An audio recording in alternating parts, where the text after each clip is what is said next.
And right now, please welcome PJ Creelman.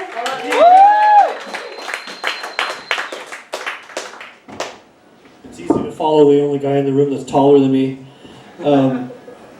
Is it tall, fat, and sweaty in here, or is it just me? And I know some of you are thinking right now, Paul, PJ, you're not that tall. My doctor, I don't think he really likes me. I went to check with him, and he instead of testing my reflexes, he tested my gag reflex. Did anybody remember, like ambulances, they have the word ambulance spelled backwards on the window? And when I was a kid, I thought that was like for dyslexic people. But turns out it's so that when it's behind you, you can read the word ambulance in your rearview mirror as if the blinding lights and the sirens aren't enough to tell you there's an ambulance behind you. Get out of the way. Let's see. Why is it that when schools get shot up, it becomes a debate about gun control, but when some natural disaster occurs or something terrible happens, it's about thoughts and prayers going out to these people? Thoughts and prayers is your way of saying, I'm not going to do shit for you, but I don't want to feel bad about it. So I'm going to give you my thoughts and prayers. I think the red states should have mandatory thoughts and prayers CPR. Like if you see someone collapse on the ground, you should just put them in your thoughts and prayers. Now the Lord's probably going to take them home. The Lord's going to take them home, but that's that's good. They get where they're going. So my ex-wife and I, we used to have this debate when we would go on road trips. She had it was the bladder multiplier debate. And what happened was we had 4 kids with us. We would go on a road trip, and so I'm looking, it's like 120 miles, and I'm thinking we're going to travel an average of 60 miles per hour, so we should get there in 2 hours. And she would say, for every bladder and every stomach in the car, you have to add 5 minutes.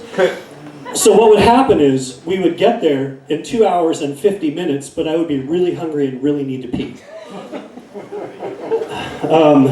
So many years ago, we were driving on a road trip through Northern California, coming up from Los Angeles, and it was really, really late, and I was really, really tired, and I was behind the wheel of the car, and I was just sort of like, I see red and blue lights, and I'm thinking, police? It's like, no, it's a Chevron station, okay.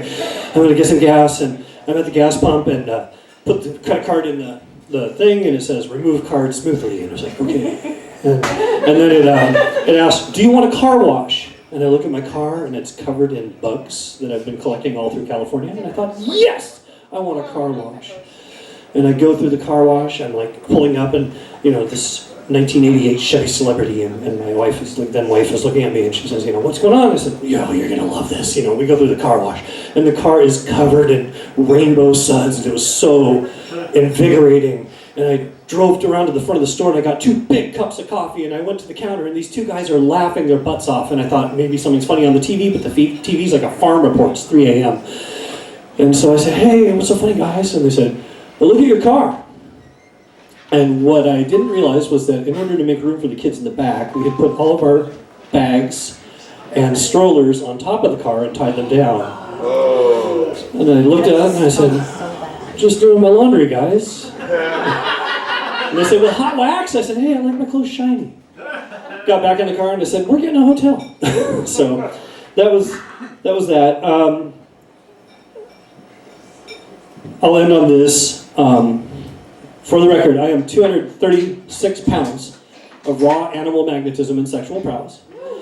The other 30 pounds are dad bod. Thank you very much. Everybody keep it going.